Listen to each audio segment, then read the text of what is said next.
for coming out tonight. This is an information forum that's going to be run by our attorney, Fred Dorsey over here. Bill, pull the mic closer. Fred Dorsey over here is for our attorney, and he will be answering questions. Any questions you have, please direct at him. We're going to carry it over in the auditorium, though, not here, after this meeting. Oh, we are? Yeah. Oh, okay, I thought. Once we adjourn this meeting, we'll go to the Okay. auditorium All for right. question and answer. Fred, you want to?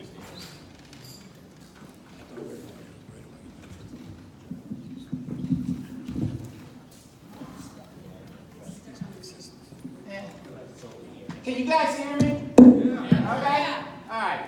I'm going to kind of talk to everybody. If anyone can't hear me at any point, it's usually not a problem in my presentations, but I'll talk a little loud. Okay.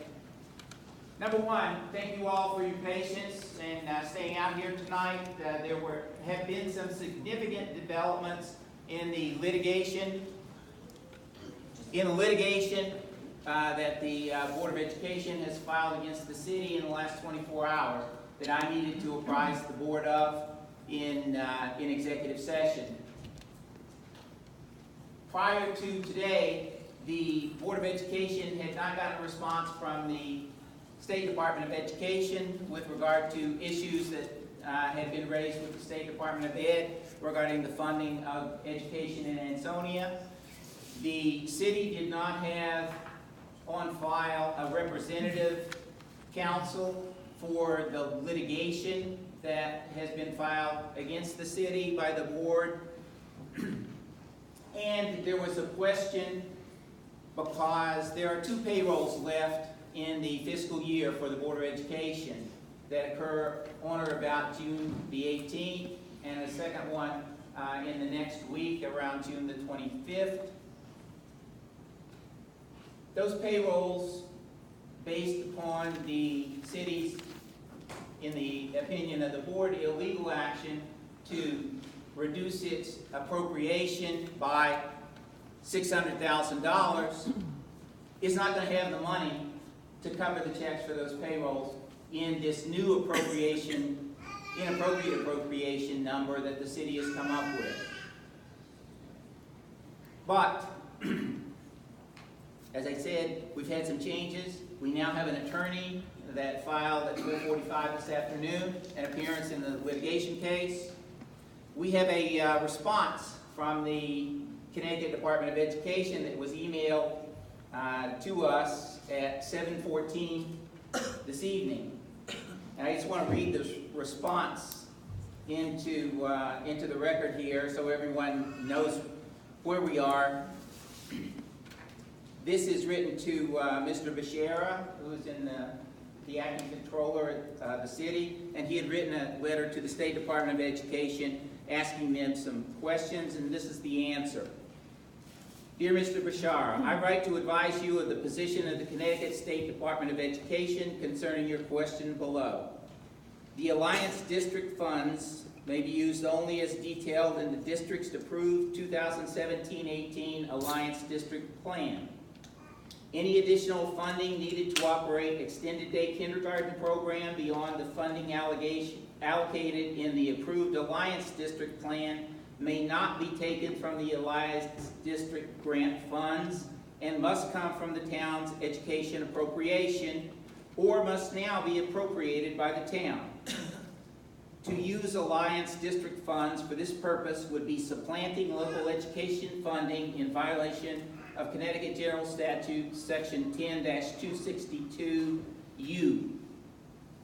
Similarly, use of priority district funding to replace any part of the $600,000 in funding that was removed from the town's appropriation to the Board of Education would be improper supplanting and would not, in any event, justify the taking of those funds in the first place. Please let me or CFO Kathy Dempsey, copied here, know if you have any further questions. And this is signed by Peter Haberland, who is the Director of Legal Affairs for the Connecticut State Department of Education. So that's actually the response that we received while we were in executive session from the State Department of Education. Based upon these changes in circumstances, I, as an attorney representing the Board of Education, have a responsibility to guide them through the litigation that we're about to get involved in. Next Tuesday morning at the Derby Superior Court at 10:30, we have a show cause hearing for the injunctive relief that the Board of Education has asked for the court to provide, so that the city will have to provide and release funding that is necessary for the completion of the 17-18 school year. Given that we now have a court date, and that court date is basically within a week of today, it's my recommendation to the Board of Education, and we discussed this with regard to our strategy in the executive session, that there not be a closing of school this week, and that we will wait until after the hearing on the 12th and meet again and make a decision if there's any other action that the board needs to take. The closing of school, quite honestly, is a very draconian move. The board is faced with a couple of difficult decisions, because if they continue to run the schools without having appropriated funds, they're going to issue paychecks that'll bounce. If they close school now, they won't have 180 days of school, which is required by Connecticut general statutes.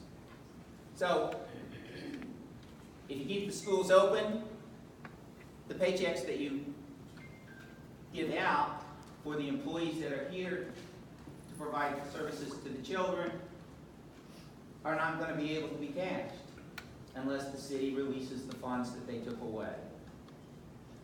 If you close the schools, the State Department of Education is going to tell you, you've got to keep the schools open because you need 180 days of school a year.